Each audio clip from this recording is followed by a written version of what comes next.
My name is Ebony Anderson Brown, and you are watching the first episode of What's on My Mind. So basically, I'm just going to be talking to you about what's on my mind. Pretty much simple. Last year, this time around, I went on a service trip to Costa Rica with an organization called Global Kids. I was accepted into a program, Bardoli Scholars, and I was able to go and travel with a bunch of other students to Costa Rica. But yeah, something I learned when I went to Costa Rica is something I wouldn't think would be that particular reason why I'm talking to my camera today or right now. So, what I learned is that no matter where you go, people are always the same. You might think it doesn't matter like where you go to, someone is or everyone is different. No, people are usually the same. More attitude-wise, I should say. People are always going to have the same attitude. It's just going to be a different language or a different country. But someone always has an attitude. It could be positive or negative. In this case, it's a negative attitude I'm talking about. And that attitude is basically not standing up for what you believe in. Yeah.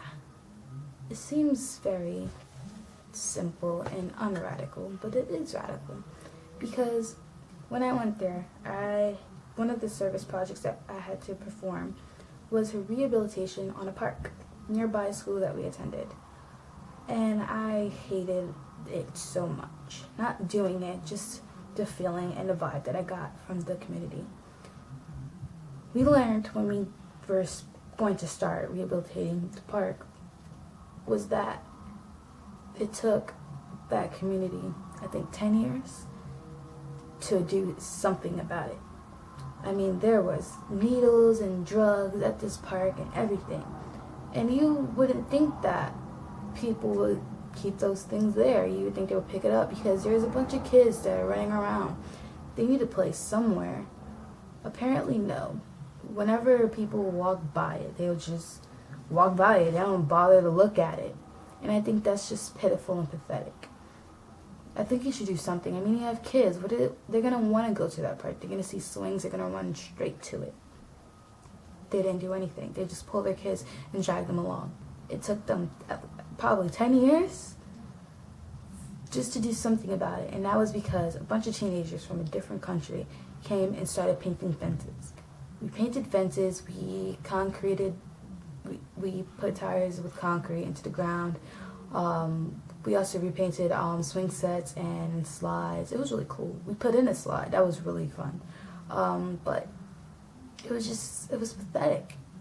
And then some of the people that lived by still didn't come out their house. They looked through the windows. Today I'm wondering, are they still trying to keep it clean? Are they keeping the people away that destroyed it in the first place? Probably not. I just wish that it was different and that I didn't have to learn that day. This is the park site where we are putting tires into the ground and repainting the fences. And soon we'll be repainting the sets.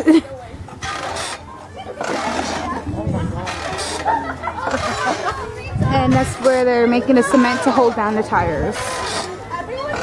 Hi, Devon. Hey. You good, Vince? Yeah. Good.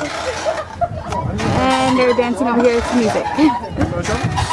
Alright, come on. Mike, be careful!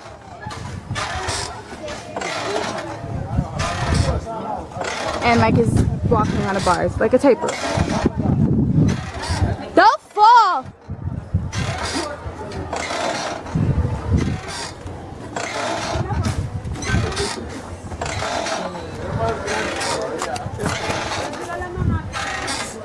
And it's me filming, and I'm out. bunch of trees around. It looks green for better than New York. I could see that. And yeah. Well, I was gonna say it's really small, but the trees look like they're pretty old, so I guess we could like work on that and we could clean up a bit more. But it's a nice little park for the kids. After we're done, and I don't know, I'm just want to see everybody's faces afterwards, after we're done, all the community stuff. I'm looking forward to getting my hands dirty, you know, fixing the park and making like the kids happy, playing.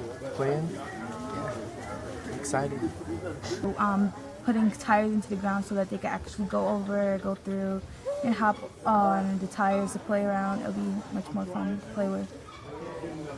Yeah, I think it's gonna be like a safe environment for them to come out and run, exercise, have fun with each other, and I mean socialize. And a park is definitely needed in every community, so I'm pretty glad that we're helping to recreate this one. For me, I think like the most difficult aspect is going to be like part of like the group dynamic, like how everybody's gonna get along. Because one, we're out here for 4 hours, I believe, and I just want to see how that's gonna work out. Like, I feel like there's gonna be some conflict, but hopefully there's not that much. I might just get, you know, frustrated and nauseous. El parque, ¿qué piensa usted del parque? Es bueno. ¿Y cómo siente que este grupo de niños van a ayudar a mejorar el parque? A mejorar. A mejorar el parque. Es bueno. ¿Sí? Es bueno porque las mejoras se ven, ¿no? Y ayudan a embellecer. Sí, se embellece un poco. En colorido y en muchas cosas.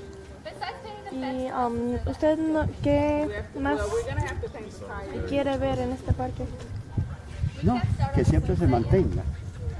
Que se mantenga con vegetación. Más que todo, para nosotros los árboles es primordial. Los árboles.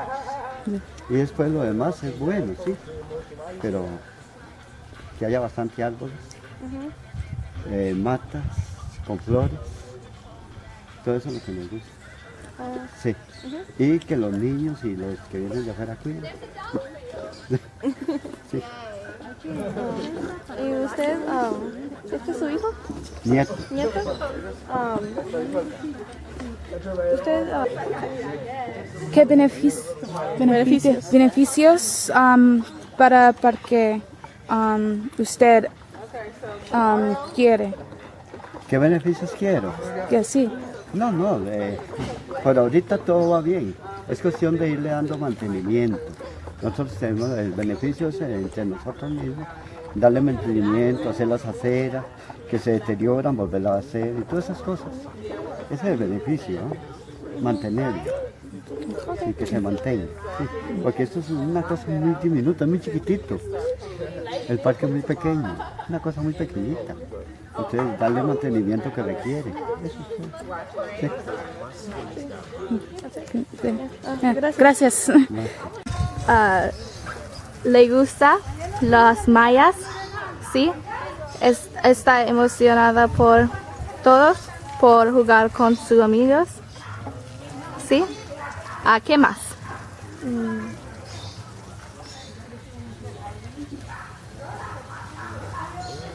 muchas cosas? Muchas cosas.